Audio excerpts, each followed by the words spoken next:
Uy, inilabas ko po yung kuting sa labas ng masingawan ng hangin kasi ayaw limliman ng kanyang nanay, si Hinihaw. O, pagtingin ko, ayan o, may pusang nakasama sa kanyang box. Ano to? Pusa na to. Tingnan natin. Uy, ikaw ba tatay niyan? Hindi naman ikaw tatay niyan ha. Hello, Muning. Ano ginagawa mo dyan? Muning. Ano ginagawa mo dyan? Tulala ka. Nakatulala si Muning. Muning, ano ginagawa mo dyan? Ha? Naaalaga mo? Padededehin mo ba yung mga pusa na yan? Si mga kuting-kuting-kuting? Tingnan natin. Oo, kaalis. Sige. Ano gagawin mo dyan? Ha? Hindi pa yung pinapadede ng nanay nila. Sige, diyan ka lang, diyan ka lang. Anak mo ba yan? Ay, may lalaking pusa o tinabihan niya yung mga kuting. Buhay pa ba yung mga yan? Hamuning. Diyan ka lang, diyan ka lang. Ako, tinapakan na. Ay. Ay, pinatay na. Ay. Ano ginawa mo? Ano ginawa mo din sa mga pusa? Kakainin mo ba?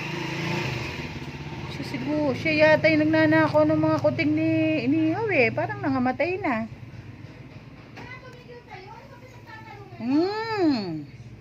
Ano, Muning? Ha, ikaw ba nagnanakaw ng mga kuting? Ha? Mukhang nadali mo na yung mga kuting Parang ano na niya. Diba? Isa pang buhay. Ay, may buhay pang isa. Mama naman ayaw pa didihin Yun siya binantayan niya Binantayan niya yung mga kuting.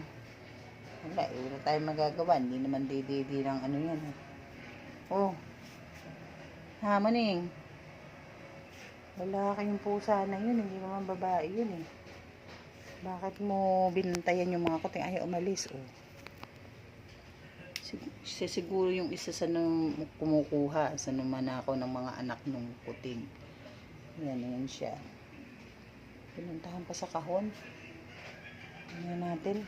Buhay pa ba kayo? Lakad ng lakad. Alangan ng payong. Oo nga, Louie. Ba't di ka nagpayong? Nakalimutan ko lang. Buhay pa ba?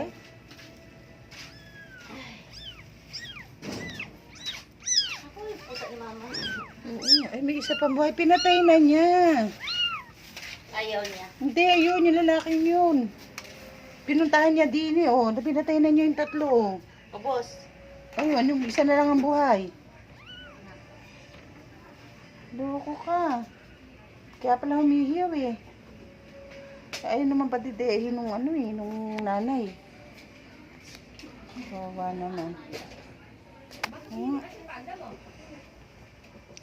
Yan naman mga Muning. Ayaw kayong buhayin ng mga lalaking pusa na yan. Ang sakit.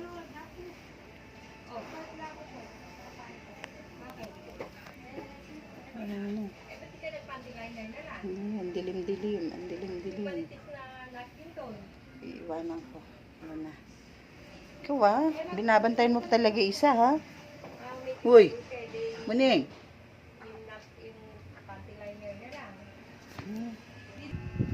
Yan, salamat sa Diyos. Wala na. Isa na lang natitira nung kuting. Ay, salamat po sa Diyos.